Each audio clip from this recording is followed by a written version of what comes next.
Welcome to the Western New York Athletics High School Football Weekly Show with Frank Wolf and Dick Gallagher, brought to you by Scroy Financial in West Seneca, Danny's Restaurant with 2 locations, 3715 Genesee Street in Cheektowaga and in Orchard Park on Abbott Road near the stadium, and G&G Fitness at 7350 Transit Road near Main Street in Amherst. Check them out on the web at livefit.com. Welcome to High School Football Weekly. I am Frank Wolf from WNY Athletics, and today I'm joined by Dick Gallagher of WGRZ High School Sports. And today's show is sponsored by Scroy Financial of West Seneca, Plan, Protect, Invest, the Western family of dealerships, and G&G Fitness. Also, StadiumBlitz.com. Register today for the StadiumBlitz.com. The first official event in New York is going to be held this Saturday at New Era Field. $25 gets you into a 5K race with an obstacle course, and you get to meet the Gronk brothers. How cool is that? Before we get the show started, I want to go through my rankings, my large and small school rankings. I'm taking a little bit of heat online for this, Dick, but hey, man, everyone's got an opinion, right? But here are my rankings for going into Week 6. My small school rankings are number 1, Southwestern; 2, Western New York Maritime Charter and Health Sciences; 3, Cheektowaga; 4, Albion; 5, Franklinville Ellicottville; 6, Wilson; 7, Clymer Sherman Panama; 8, the Portville Panthers; 9, Newfane; and 10, Pioneer. So new to the party this week are Newfane and Pioneer.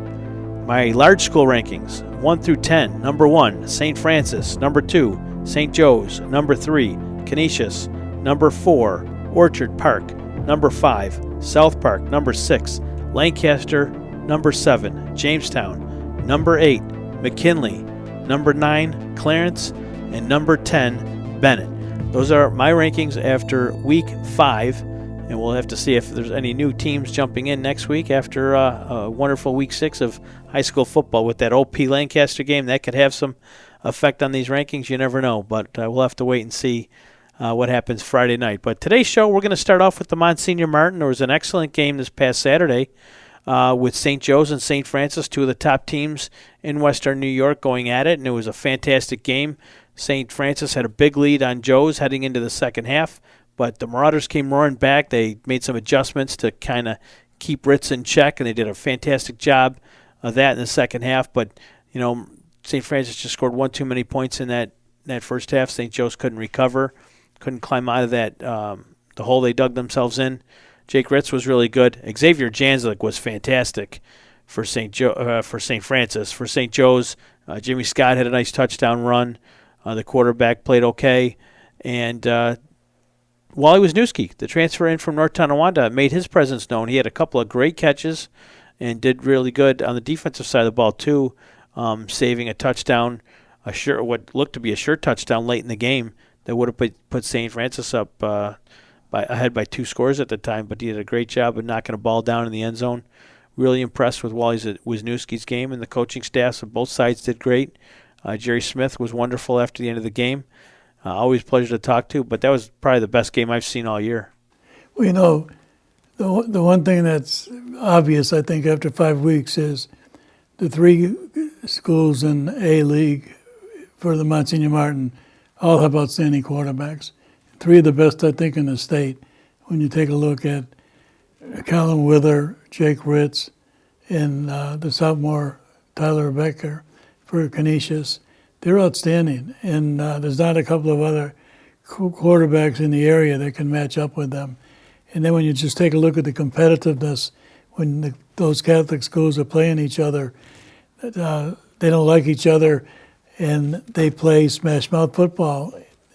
And when you're looking at a repeat of St. Francis and Marauders in previous years, it's always been one touchdown game. The main difference with these private schools that I see is the play of their line, offensive and defensive lines, and then the depth. One man goes down, another 6'3" guy is coming in right behind him, and they're just awesome. And I think that's what separates a lot of these private schools from the publics. There's excellent public schools out there. We see that there's teams right now that are just on fire with Orchard Park and South Park, but can they really compete with the Monsignor Martin teams week after week, year after year? I don't know. I would imagine they can give them games, but I would not go on record and say that they would beat them. And we hear that argument online all the time. Well, they could beat Canisius. Well, how do you know that? I mean, you really don't. I mean, can they beat them this year? What about next year, long term? You get that argument, well, Lancaster could have beat Canisius 2 years ago. Well, could they beat Canisius now? Could they beat St. Francis now? I mean, anyone could beat anyone on any given day, but the likelihood is low, and the competitive nature of those private schools and the amount of coaches they can afford to have on the sideline, coaching them all during practice, and then the buy-in. If you're there on the football team, you're there to play football. You don't miss a practice. There's public school kids that don't always show up for practice, but they're always there for the game. So I think that's what gets some of these public schools into trouble. Private schools, and you're on the football team or the hockey team, whatever, you're there every day practicing, or you're not playing. And that scholarship can be taken away. So you're there giving it all. You're every single practice. And the other thing is there's someone right behind you, ready to take your spot. That competition, at least in those three big schools, is, I think, what separates them apart from the others. Now, the other game on Saturday was O'Hara and St. Mary's, in which St. Mary's won 28-6. I looked at both sidelines, Dick, and I counted maybe 37, 38 players dressed to play. The numbers are really down at those schools. St. Mary's of Lancaster, they have like a dozen or more seniors that are going to graduate. So I don't know what kind of shape that program is in long term. They may not have a team next year. There's certainly the likelihood of that is possible. O'Hara's already had to forfeit a couple of games. They barely had enough to play on Saturday. They're playing Timon this Friday night, and really a must-win game for them if they're going to have a successful season. It's been a rough go for Shaq Dudley, the coaching staff over there at O'Hara, trying to get players to come out. They've had one kid went back to Georgia, another young kid went back to Niagara Falls. They've had some injuries. But talked to Aunt Chandra a little bit after that game, and there's some concern there about that program. But Chandra, he built that program back up when they had no team. So I would imagine he'll be able to do that again, I hope. But numbers are down all across the state in schools, public and private. Numbers are down. So, of course, numbers are down on the football teams. Numbers are down on the soccer teams. Numbers are down in hockey. They're down across the board. If you look at St. Joe's, they only have 30 on the roster. That's totally different than years past. Didn't they have to forfeit a JV game not too long ago? I believe they had to forfeit or cancel a JV game. I think so. That's unheard of. Right, and never with the big three. Yeah. And then if you take a look at St. Mary's and Cardinal O'Hara, what are you looking at the future? Because you need 16 to play. The numbers both of those schools are in trouble, and you get 12 seniors out of 23 players. Where are you going to pick up those? Plus, you got them coming in as freshmen, playing against juniors and seniors, a lot bigger, stronger, faster. So it's to me, it's like something's going to have to be done in the Catholic schools. 16 teams at one time in Monsignor Martin, they now have 6. And we were having the same conversation about Bishop Timon a year ago, 2 years ago when Charlie left. You know, what were they going to do? Because everyone left Timon when Charlie left. I mean, they lost the Connolly Cup winning quarterback. They lost the great wide receivers. The line left. The one kid that they got from South Park goes back to South Park. You know, so that team blew up. And Joe's done a pretty good job, Licata, in building that program back up to some degree. We'll have to see what the future holds for Bishop Timon, but the Monsignor Martins are in big trouble as far as fielding 6 football teams next year. They may not even have 4 teams. The way things are going right now, it doesn't look good. You would hope that the state can get involved in some way, and I wish there would be like a couple of big divisions for Monsignor Martin. Just take all the private schools from Syracuse to Buffalo, put them all in one league, and then from the other side, Utica all the way down to Long Island, put them in another league.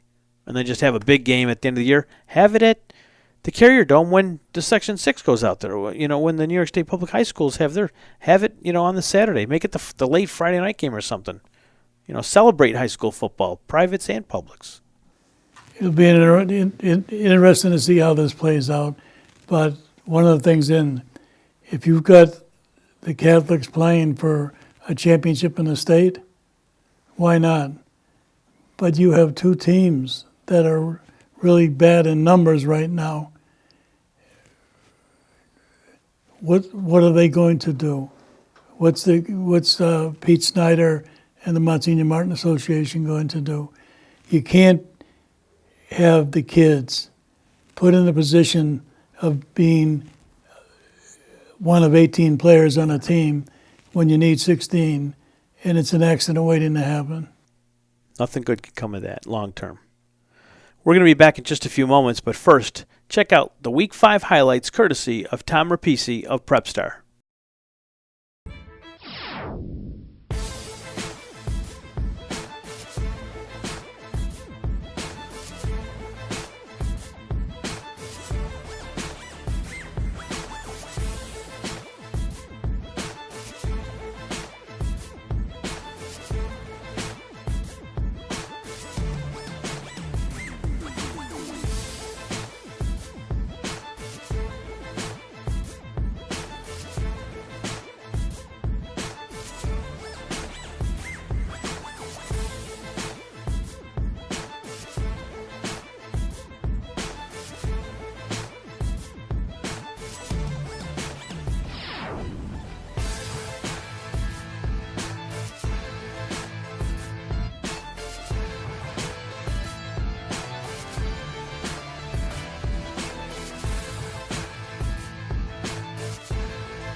Welcome back to High School Football Weekly. I'm Frank Wolf of WNY Athletics. I'm joined by Dick Gallagher from WGRZ High School Sports. And right now we're going to get down into the Section 6 teams. Class AA will start right there. And, Dick, there's no bigger game on the schedule right now than the one we have Friday night when Lancaster hosts Orchard Park, the 5-0 Orchard Park Quakers. And this is a game that I think a lot of us have been waiting for. I believe it's a Spectrum game. I got to believe Spectrum's doing it. Will you stay at home and watch, or are you going to go out to Klingfield? It depends on how I feel, and it depends on what the weather's like. But I'm telling you, if the game's on television, you're there. You don't have to worry about the crowd. You don't have to worry about getting there or going to the snack stand. You have your own. But and then you're getting replays. So you're being able to see the game a little more than you normally would just watching it. But I play it by ear. The most I've ever seen in a week, which was 4 days, Thursday, Friday, Saturday, and Sunday, were in the 80s, and I saw 11 games. And not all full 11 games, but after that, I know that I slept. Well, let's talk about this Orchard Park Lancaster game. It's obviously a huge game. Orchard Park's coming in with a ton of confidence, and they are playing very good football. There's no doubt about that. We looked at their schedule earlier in the year and some of the teams that they played, and maybe that record of 5-0 was a little misleading to some degree. I mean, you got Frontier and Lockport on there. I think they've got one combined win between them. Then you got Niagara Wheatfield, a non-league game, and they've been throttled the last few weeks. Bennett beat them 28-0. Didn't allow a single point to the Tiger team, but they've been becoming unglued for about the last 2 to 3 weeks. There's something going on there at Bennett that we just can't wrap our hand around because there's too much talent there for them to be struggling the way they have. And then Hutch Tech, they won 35-6, and I don't think Hutch Tech's won a game, or maybe they did win one game. They might have beat Frontier. So they've got, in my estimation, one quality win. Okay, and I'll probably get beat up for that, but they've got one quality win. That was Hutch Tech, but they passed that test with flying colors, 28-0. No team has beaten Bennett like that in a long time. So Orchard Park, should have our respect, and they do.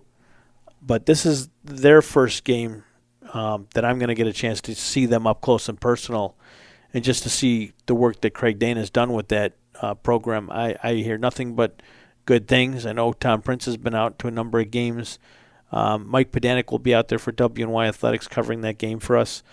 And he said that this is going to be probably one of the best games of the year for the entire Western New York area. And I got to believe you feel the same way. It should be. But when you take a look at Orchard Park, their strength is also in the trenches.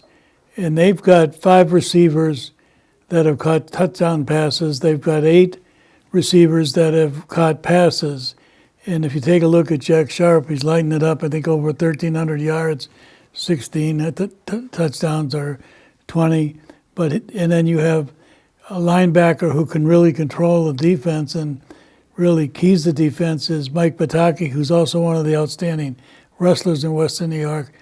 And if you take a look at their record and the amount of points that they're piling up, I think that they, particularly even though playing at Lancaster on grass, not turf, that the Quakers have to be favored in this game.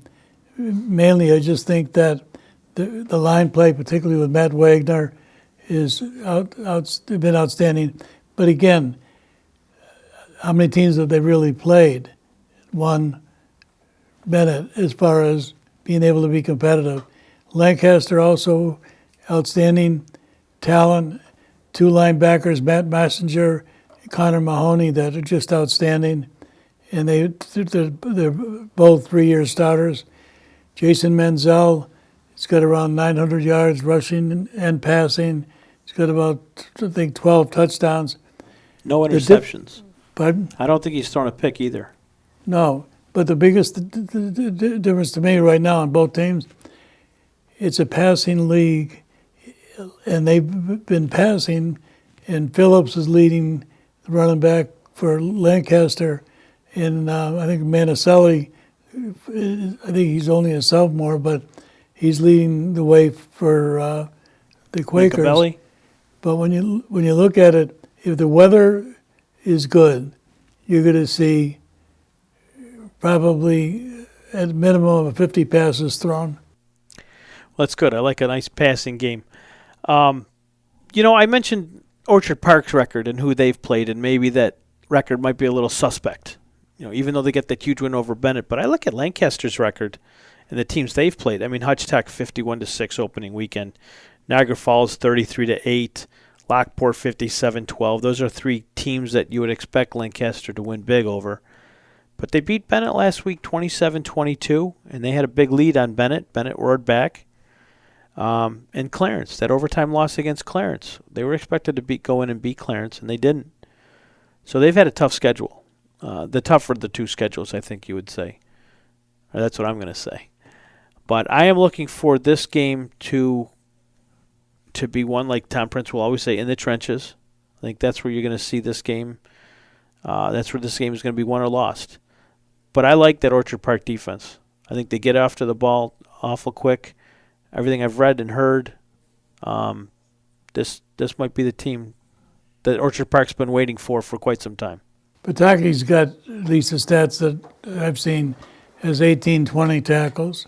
If you look at Mahoney and Mashner, they each have around 30 tackles each.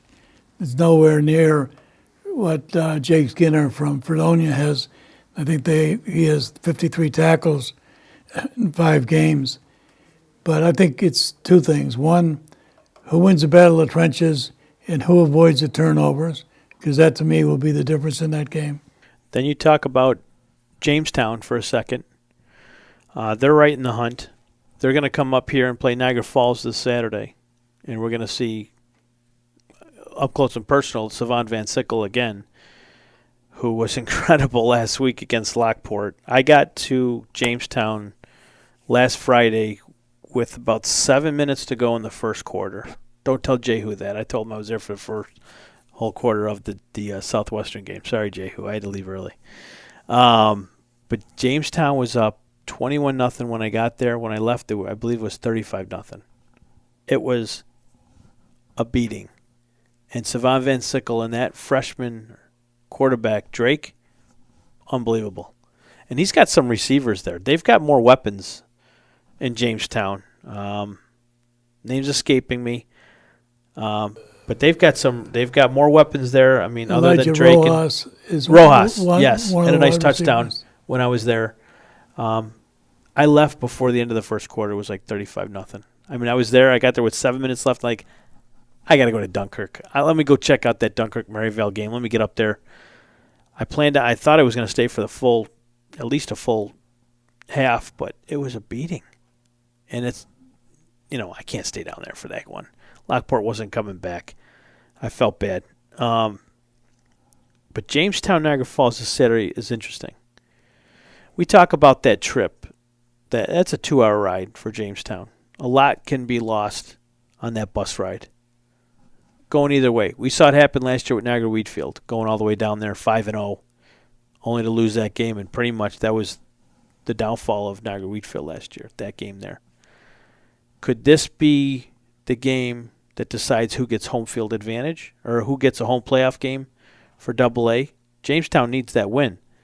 Now let's say Bennett, they get a rematch with them, and Bennett has to go all the way down there and take that 2-hour drive. And Jamestown knows they can play with them. We've heard about incidents on the Bennett bus just sitting out in the parking lot at Orchard Park. Can you imagine those kids on a bus for 2 hours down to Jamestown? It's been I don't want to imagine that. It's been like that for decades. I understand. And Jamestown has to come up here 5 or 6 times in the course of a season, if not more. They got to spend the 2 hours. And people then complain when they have to go to Jamestown and travel the 2 hours. It is a game. You know how to play the game. A bus ride should not indicate any problems whatsoever, as if you have a good game plan, if you've got the talent, if you've got the practices in. And so I think Jamestown, the way that they're playing and getting better every game, there can be a force in the AA playoffs. I agree with you. And that's why I'm saying if they know they have to win this game against Niagara Falls. And I think they get a playoff game home date if they win Saturday. Jamestown does have Orchard Park, though. They close out with Orchard Park, and that's a home game for them. That's a home game for them. So I'm looking forward to that one as well. I might have to go down there for that. I might have to go down there for that game. One thing, Jamestown does not play Lancaster this year in the regular season. No. So, and that's huge. When you draw up the teams, and all of a sudden you're not having to play Jamestown, or Jamestown not having to play Lancaster, there's a smile on the coaches' faces because you're going to be playing them in the playoffs. Niagara Falls, we're not sure what to make of that team just yet. They're 4-1. They just beat a team called Penfield from Section 5, and just to tell you how Penfield loses. You want to say it, or do you want me to say it? Loses to one of our D schools. I don't know how that game got scheduled. They just barely beat St. Mary's of Lancaster 13-10 a week ago, and they're playing them again this week. So let me say that again. Penfield is so good they're playing St. Mary's of Lancaster twice. That's who Niagara Falls just beat, and they beat them bad. They beat them 38-7. So and they lost to Lancaster 33-8. They scored a touchdown late in that game, so they played against the backup. So I don't know how good Niagara Falls is. They beat Hutch Tech. They beat Lockport in a close one, 26-20. I think they were losing in that game, actually. I think they scored a late fourth quarter touchdown there. And then they beat Frontier at home last week, 43-19, and then the Penfield game we talked about. So I don't know how good Niagara Falls is. They do have some players there, no doubt about it, but we're going to find out how good they are this week when they play Jamestown, and we'll see how good they are. And if they lose, then they don't get a playoff game. They'll only get in the playoffs. 8 teams make it, but The one thing with Tom Langworthy is he'll have his team ready to play, and they'll understand who they're playing, even though that other teams might have dominated the Wolverines. But I look, Jamestown is in a good run right now. They should be able to handle the Wolverines. I'm looking to be at that game, and we'll just see how they play out. Jamestown's playing their best football at the right time of the season. That's important. We're going to be back in just a few moments. We'll be back to talk about the Class A's and B's. We didn't get here by accident. It starts with a plan to protect your future, to invest in your future. It started with Scroy Financial. Plan, protect, invest. Scroy Financial. We needed a plan to protect what matters most. By investing in our future, that all started with Scroy Financial. Plan, protect, invest. Scroy Financial. Welcome back to High School Football Weekly. I am Frank Wolf from WNY Athletics, joined, of course, by Dick Gallagher from WGRZ High School Sports. We're going to get right into the Class A division, where we have Division A1 and A2. And right now it's a runaway for McKinley after the beating they gave my poor Blue Devils a couple weeks ago in that game that took forever to play. But Kenmore West rebounded pretty nicely last Saturday against Niagara Wheatfield, where McKinley somewhat struggled with Hamburg.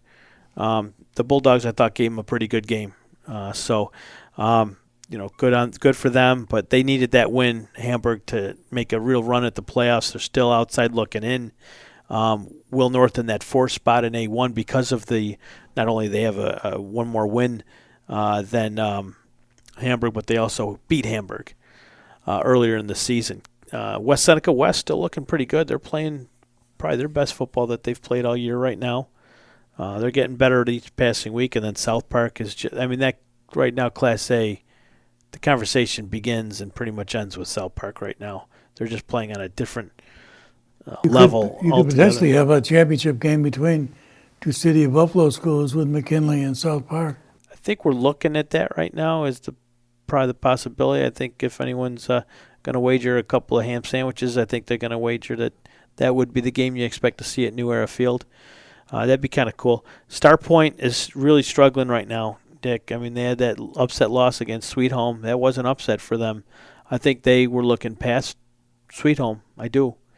And that gave them, Sweet Home saw that. They couldn't stop that quarterback, and they did a number on Star Point. So, and then they had the big game against South Park, and South Park just threw all day and just looked really good against Star Point. West Seneca East at 3-2 and Will South 3-2. Will South and West Seneca East, they do play this coming week, so that's a big game. One of them might not make it into the playoffs. The other one should get in. Grand Island, they're taking on Star Point right now. So Star Point at 3-2 in the division. Grand Island at 2-2. Grand Island wins that game. Do they knock Star Point out? I don't think so. In head-to-head? Head-to-head they do. But Star Point plays Lockport in week 7, so this is it for them. So I think after this week we'll see a better picture as far as what teams are going to be making the playoffs and some of the games. Now, Grand Island isn't necessarily playing their best football right now. They just lost to Cheektowaga, a B school. Maybe they were looking ahead towards Star Point, or maybe they weren't showing everything because it was a non-league game, didn't have any bearing. Maybe they didn't want to show Star Point too much. That could have been a factor. But hats off to Cheektowaga for beating them. But Amherst is playing really good football right now. And Sweet Home was doing really well until they just lost to Amherst. They got a big game this Thursday night against Kenmore East, which will be on our Mixler station, mixler.com/WNY Athletics. Joe Krause will have the call for that game. But A2, other than South Park, I think it's wide open. Teams 2, 3, 4. I mean, Grand Island, I don't know if Amherst can sneak in, but Grand Island certainly can sneak in. Whoever finishes in A1, comes in fourth. They're going to have to play South Park. It's at all high in the quarterfinals. Well, wouldn't the 4 A2 team go over and play the A1? Right. Okay. Oh, so the fourth place team in A1 goes and plays South Park. Okay, I got you. And in that, when you take a look at it, this week really being key for some of the teams making the playoffs and also for seeding purposes. That South Park team is doing it at both ends of the field. They've only given up 47 points. They've scored 248. I believe that's tops in the area. So South Park is just firing on all cylinders right now. They're averaging almost 50 points a game. The Star Point game is 42-0 at half. Star Point scored, I think, 8 points. And they've been just dominating in every game that they played. And then when you take a look at how they physically play, how much speed they have, the athleticism that they have, it's an exceptional team. Tim Delaney's been there winning a state championship in 2015. He knows what it takes. And I think the key to in that is going to be who avoids the turnovers, who avoids the penalties. And I think that there were a couple of city teams that had 10 penalties last week. You can't expect to win championships getting 10 penalties a game. Bennett finds out the hard way every year, so hopefully they can get it together. What is the secret to McKinley? I mean, we know that they're fast. We saw how fast they were last Tuesday against Kenmore West. But that team just seems like they're playing at another level as well in regards to the A1 division. McKinley, the way they've performed this year, they just seem awful fast, tough to catch. And once those running backs get through that line, it's like all she wrote. They're gone. Well, again, they play a physical ball. The Macs have been dominant in the city for decades. They've won some Harvard Cup championships, and they've had it down, last few years. But they're for real, and they've got some athletes, particularly in the skill positions. So I wouldn't be surprised if they're going to at least get to the semis and maybe even to the championship game. Well, that's our Class A rundown. We will be back in just a few moments to talk about some of those Class B schools. We'll be back in a minute after word from our sponsors. Hey, Josh Allen. Hey, thanks for coming by. Big fan. Really? Yeah, absolutely. I'm all about that teamwork. Yeah, that's West Her. Get the right people, working together, making connections. In fact, show me what you got. I'm going long. Really?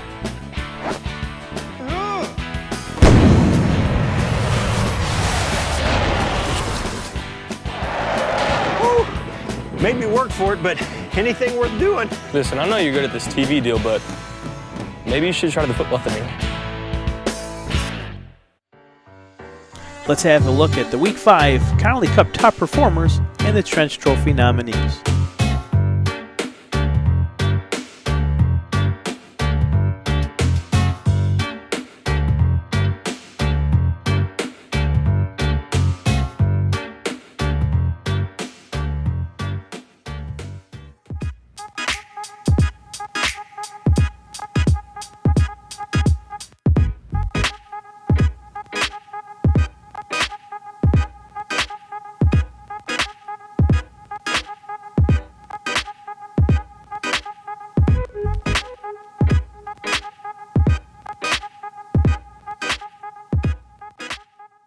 Welcome back to High School Football Weekly. I am Frank Wolf of WNY Athletics, and I'm joined by Dick Gallagher from WGRC High School Sports. We're going to roll right into the Class Bs. There's 4 divisions there, B1, 2, 3, and 4. Dick, this past Friday night I got a chance to see Dunkirk up close and personal. They were taking on Maryvale.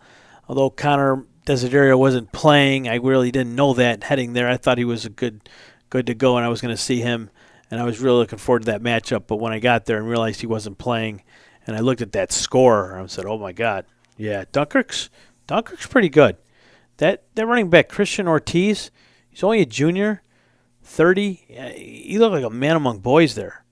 He's someone you're going to want to keep your eye on. They're coming up to Iroquois, and they have a shot to make the playoffs. They really do. They're coming in. They're in that B2 division. They had that loss to Maritime. No shame there, as Maritime's, I believe, 2-0 in their division. Or they're 3-0. I don't know. They could be 3-0. But Dunkirk has a shot here. If they could beat Iroquois, they got a shot at getting in the playoffs. So that's a very big game for the Chiefs. They're at home, and they've been playing good. That quarterback, Kleitz, has been spreading the ball around pretty good there. But Dunkirk's going to give them some trouble, especially defensively for Iroquois. I know that they lost a player, one of their starting linebackers, to injury. This Ortiz kid is going to give them fits, and that could be an upset there. I wouldn't be surprised if Dunkirk pulls that out. I don't know how much you know about Dunkirk, but keep your eyes on this number 30 Ortiz. He's a big, big back, difficult to bring down, and Maryvale had trouble with him all day. From what I saw, they had a tough time bringing him back, and Maryvale's got some big, strong boys. But Ortiz did a number on him. Well, you take a look at the, if you look at B1, Pioneer, Cheektowaga pretty much clinched the 2 spots. B2, you get the Maritime's got 1, Iroquois, Dunkirk's get the other. If you look at Albion and Olean or Lackawanna, those be 2 out of the 3. And then in the B4s, Burgard won their first game last week. And I think Newfane and Tonawanda could be the 2 representing. So you have 4 leagues, 2 teams, 8 teams. The interesting thing is when you then seed them, in the last couple of years, the 2nd seed has lost to the 7th seed. So you never know, particularly in how this plays out for the seeding. There's a big game this weekend. Pioneer is hosting East Aurora. Now, as I look at this, Pioneer is 2-1 in the league. East Aurora is 1-2. If East Aurora wins that game, they sneak in, do they not? Because Pioneer, their last game is Springville. That's a non-leaguer. And for East Aurora, I think Pioneer is their last game too. So against their division opponent. So Pioneer has to win that game. So they're not in just yet. They have to beat East Aurora, and you know they're a tougher team than what the record shows. I think that Pioneer is a lot stronger than East Aurora, and they've been like that the last 3 or 4 years. This is East Aurora's big year. They've got a lot of seniors. Shane McSwan, Gerard Montgomery, T.J. Marsh are all outstanding players. When you look at the line that Pioneer has, Denton Tilley, 6'5", 250. They've got 2 or 3 other big linemen, 6'2", 300, and 6'3", 280. And I think that's going to give the edge. But you have Trey Hill, who's dominating offensively in that league and in the previous 5 games. So I just think that when you look at the talent that they have showed this year, unless there's injuries that we don't know about, I'd have to give the edge to the Panthers. Yeah, I would too. I just think that's going to be a very physical game. And if the weather is funky Friday night, then I'm going to throw all cards out the window, because maybe they could slow down that running attack of Pioneer if they have to force them to throw the ball. They have some quarterbacks there, but none of them that really impressed me too much when I was there a couple of weeks ago.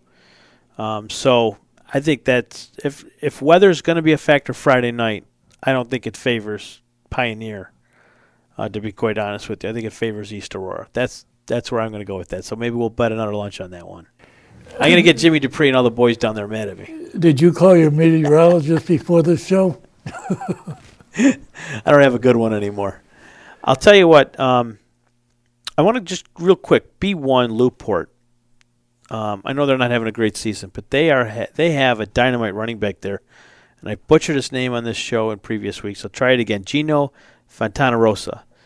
You may not hear about him too much because his stats are not on our website. And for one reason or another, there are coaches that will not or have not put stats into WNYathletics.com. That I understand why, or maybe why not. I don't get. This is a kid who is leading Western New York in rushing. But you don't know that because the stats are not in anywhere. They're not on Max Preps. They're on WNY. Get your stats in on the site, please. Help these kids out get noticed. You have no idea who's coming to the site to look to see what games to go to. If I knew there was an 850-yard rushing kid coming to Kenmore or somewhere, I want to make sure I go see this kid. Get your stats on the site. In 2 games, Newport's not the only team. There's a handful of teams that are not putting stats on consistently. West Seneca East, Cattaraugus, Silver Creek, a couple of other teams. And you look at it, though, look at it this way. There's 64 teams in Section 6. You're getting all but 59 of them are putting stats in. That's huge accomplishment. Yes, it is. But I would love to get them all, especially in this Fontana Rosa case. The kid's leading Western New York in rushing. He might be leading the state. No one would know. He's had, in the last couple of games, he had over 500 yards rushing. And one of those teams was Pioneer. So he's not running against chump defenses and picking up these yardage against chump defenses. He's picking them up against quality opponents. Before that was it Cheektowaga? There's another team that's not going to put you to sleep.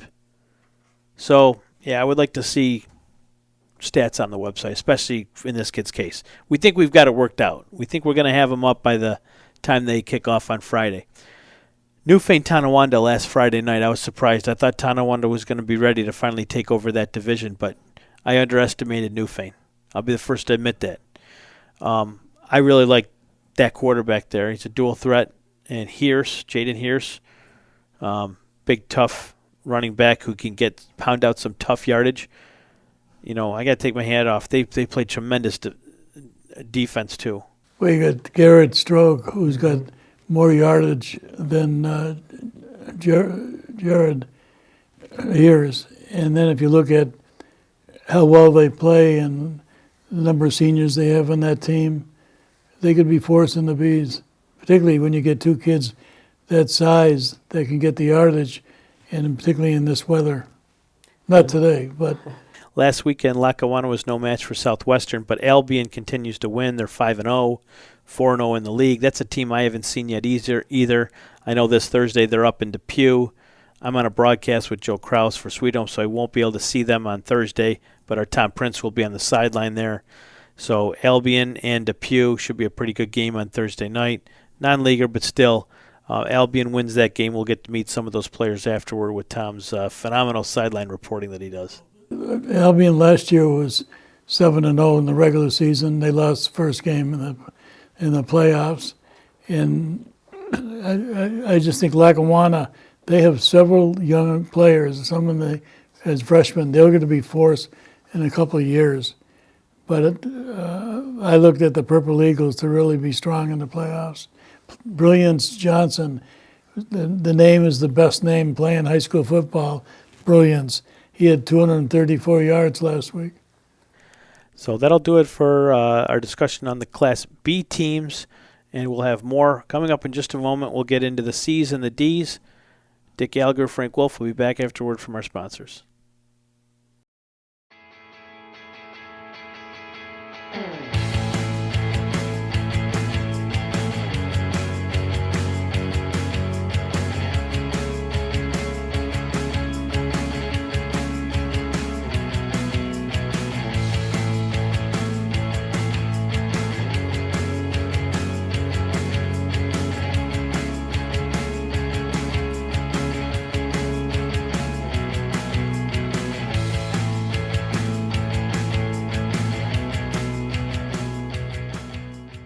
Welcome back to High School Football Weekly. I am Frank Wolf from WNY Athletics with Dick Gallagher from WGRZ High School Sports, and we are now talking about our Class C division. C North. Wilson, looking really good, Dick, right now. They got a fast defense. They got some playmakers on offense, some guys that we've heard of, some new players that are starting to contribute, but Declan Ferry, Braden Dunlap, and Drew Westmoreland, 3 of the hardest working kids in the entire section. And they are 4-0, 3-0, 5-0, whatever they are. They're playing really good.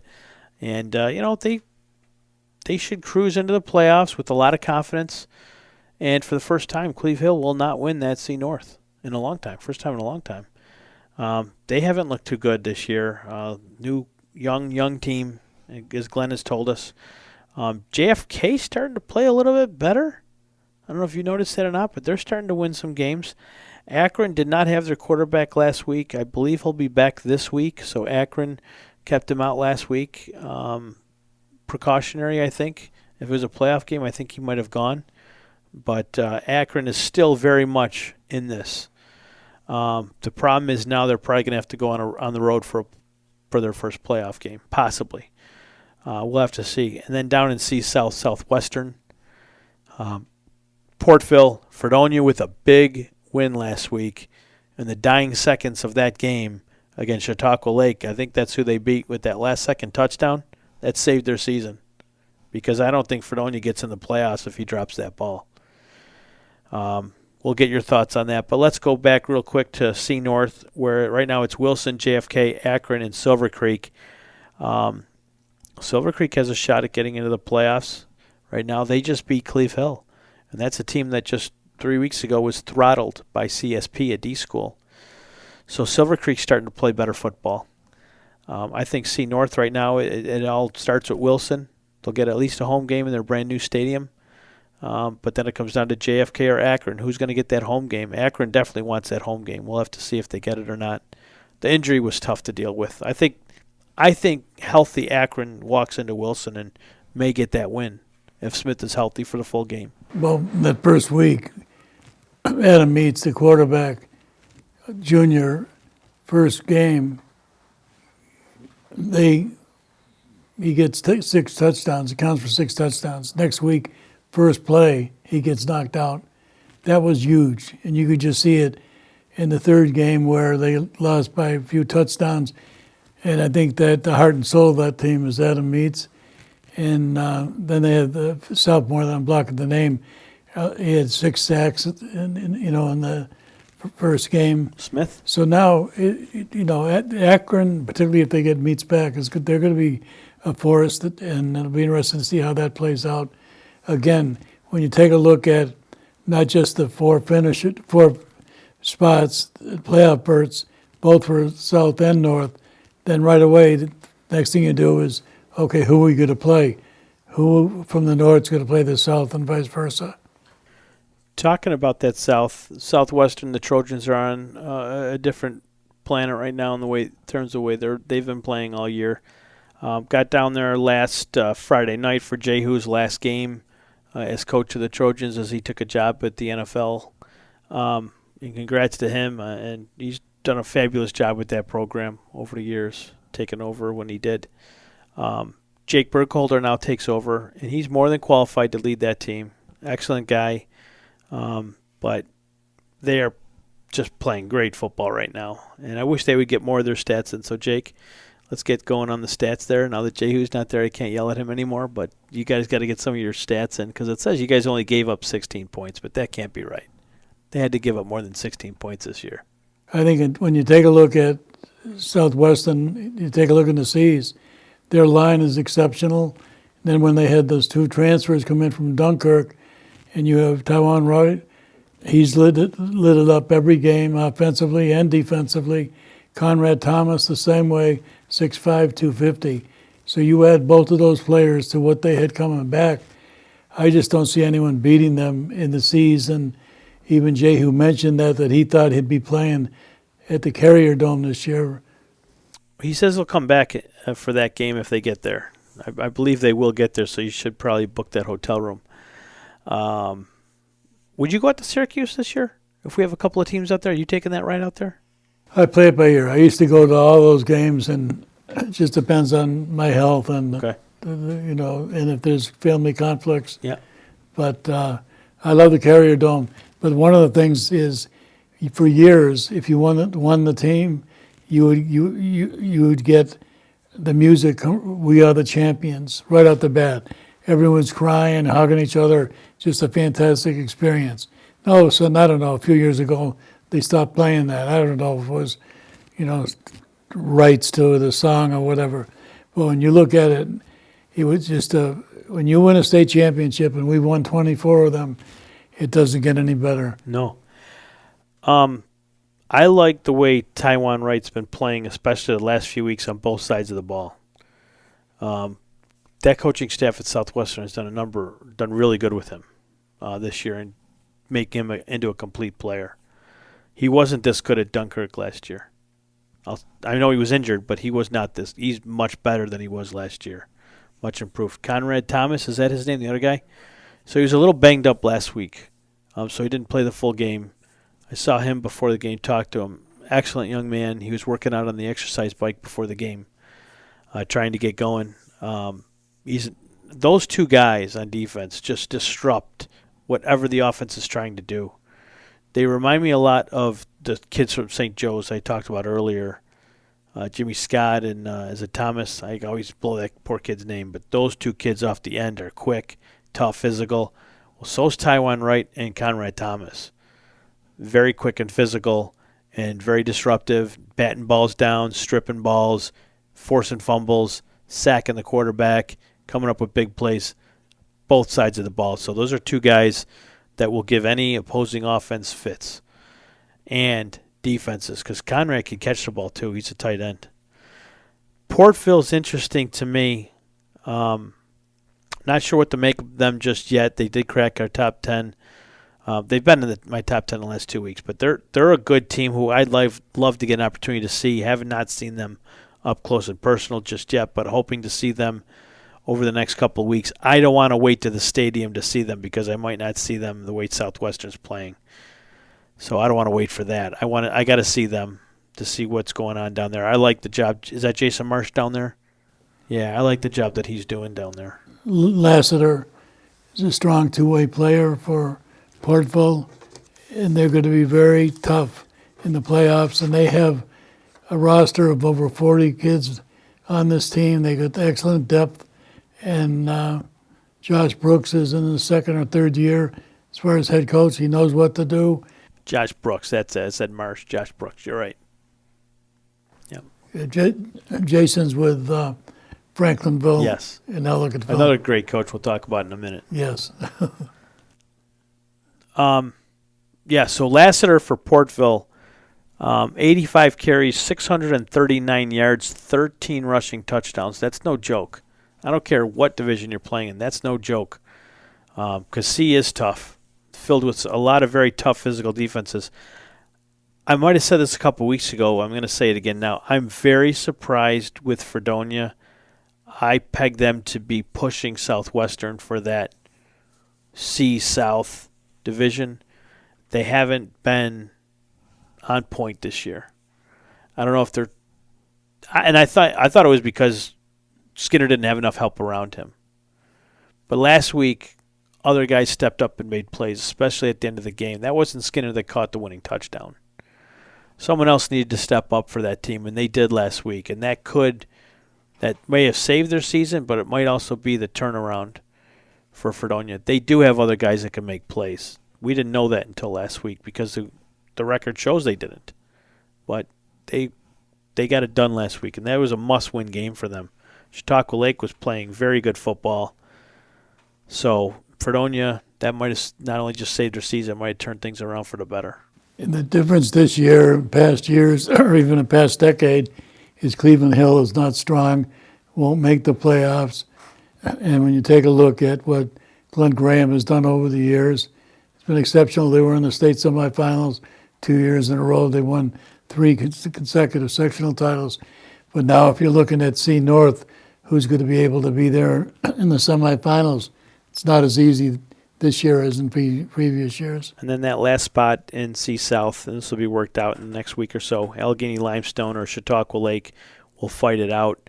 Looks like Fredonia now gets into the playoffs no matter what, but we'll have to wait and see. But they'll probably end up being on the road, and they're going to go up and play either Akron, or they may end up playing that JFK team, so we'll have to wait and see how that plays out. And that wraps up our discussion on the C teams. Let's go into D, where Franklinville, Ellicottville, coached by Jason Marsh, they're running away with it at 5-0, 2-0. They got the big win over CSP a few weeks ago, and no one really has been able to stop those running backs. Logan Frank. Am I getting his name right? Am I? He's got some good yardage and good stats. Yeah, I like Logan Frank, he's got 10 touchdowns on the year, 530 yards. Tyler Clear's another one. So they're not one-dimensional. And Franklinville, the Titans are playing very good football. They've played very good all year. I know that a lot of people have been talking about them.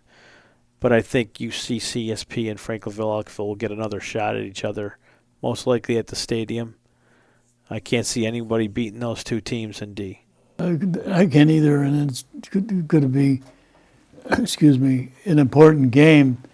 And CSP is going to really have to dig deep because the Titans really handled them the first game.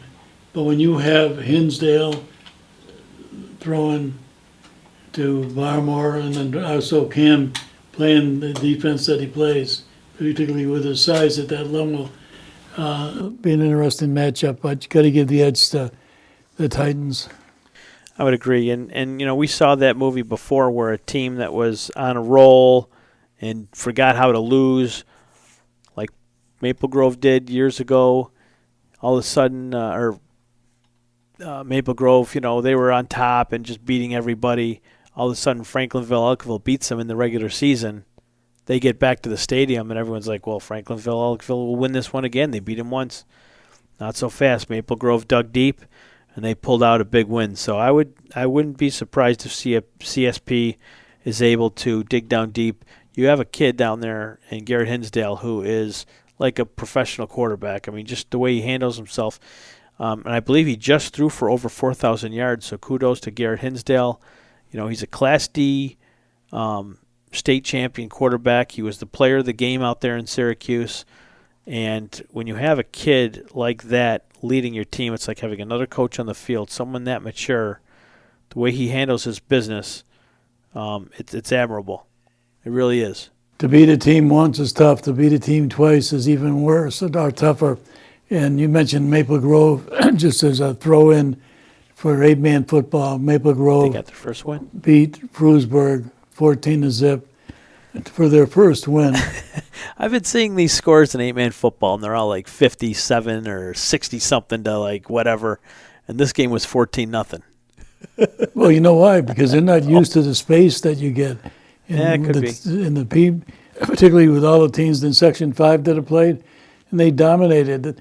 I think Maple Grove gave up 90 points in the two games, the two teams in Section 5.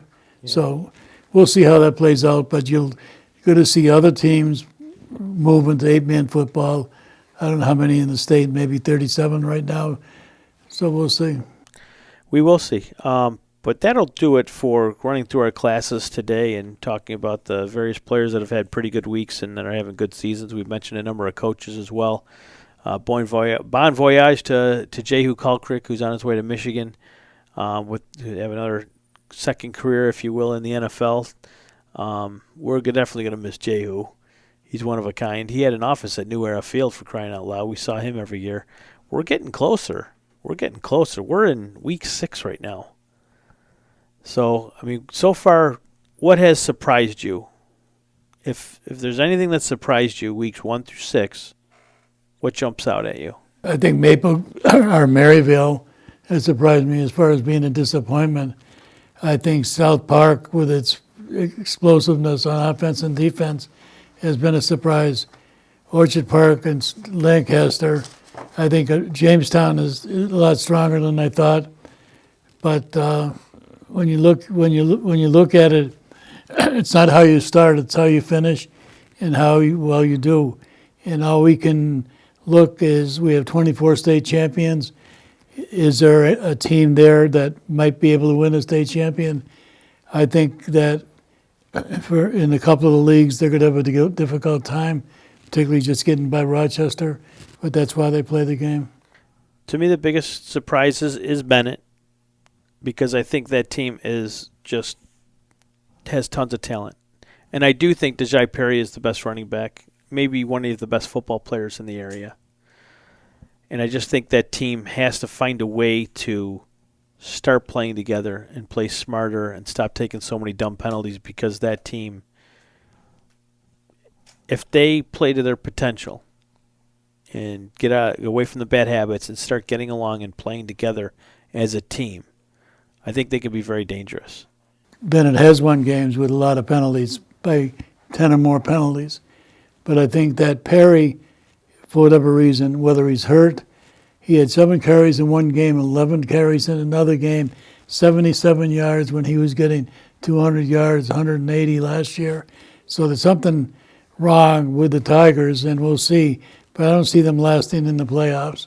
It'll be tough. It'll be tough for them. But that's a team that usually kind of coasts through the regular season knowing they're going to get in the playoffs, and then they turn it up. They've done that time and again. But you can't keep taking so many penalties. They coasted when they were in C's and B's, and to a certain extent A's. They're not coasting in AA. No. Well, until other teams start stepping it up, there's 9 teams there, 8 of them getting the playoffs. But you're not going to coast through the first round of the playoffs. The question is, who's not going to get in the playoffs? I think it's going to be Hutch Tech. I would. Or Lockport. Yeah, maybe. If I'm Bennett, though, the last team I want to see in the first round is Jamestown, down at Jamestown. And that's the way it's starting to shape up. And I think that's a bad move on their part, so they need to win some games. But that's going to do it for Week 6 of High School Football Weekly. Thank you again to our sponsors, Scroy Financial of West Seneca, Plan, Protect, Invest, A-Turf, the West Turf family of dealerships, UBMD Orthopedics, and there's plenty more. There's plenty more sponsors coming down the pike, Dick. Thank you very much. Having you on here has attracted so many great sponsors, I can't even tell you.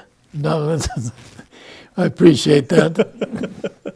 But I love doing the show with you, and I'll see you next week, and hope maybe I'll see you this weekend. See you next week. Yes, sir.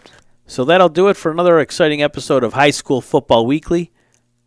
For Dick Gallagher of WGRZ High School Sports, I am Frank Wolf from WNY Athletics. Have a good week, everybody.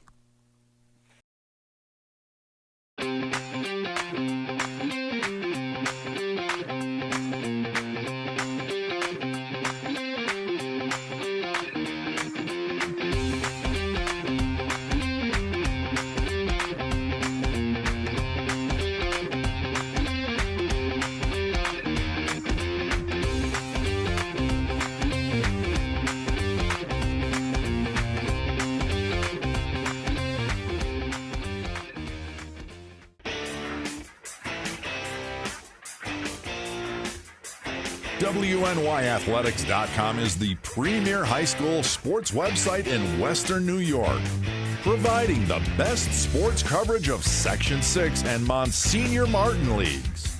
Check out our page for daily game recaps and late-breaking sports news. Our online scoreboards are updated in real time. Never miss a goal or touchdown. Visit WNYathletics.com today or follow us on Twitter, like us on Facebook, and subscribe to our YouTube.